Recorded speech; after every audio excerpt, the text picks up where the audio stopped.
Penguin को उसकी colony या झुंड से दूर जाते हुए देखते हैं तो अक्सर लोग इसे पुरअसरार, अफसोसनाक या दिल तोड़ने वाला समझते हैं, लेकिन हकीकत इसके बरक्स है। फितरत में इसका ये रवैया ना तो किसी जज्बाती उलझन, ना ही रास्ता भटक जाने की अलामत है, बल्कि बका पर मबनी एक फैसला होता है।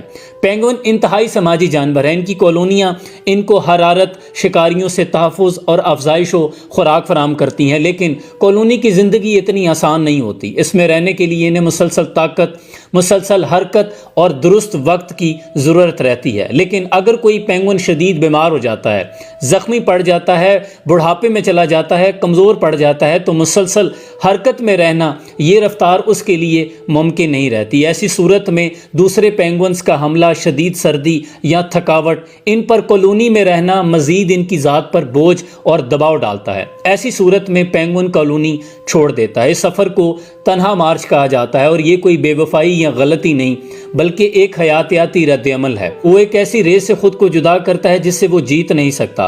वो अपनी ज़ात पर दबाव कम कर देता है, कॉलोनी में खलल नहीं डालता और अपनी बची हुई तवानाई को महफूज कर लेता है, जिसे इंसान अक्सर दिल खराज समझते हैं। दरअसल ये फितरत की दुरुस्तगी की अलामत है।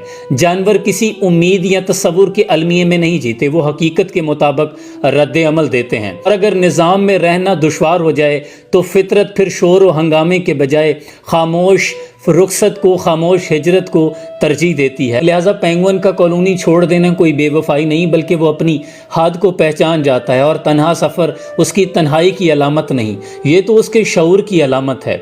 सोशल मीडिया पर आप ये मोहब्बत और बेवफाई के पेचो खम से निकल आएँ।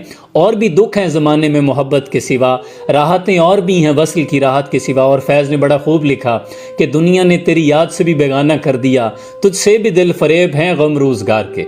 अपना बहुत सा ख्याल रखिएगा। सलाम पहुँचे।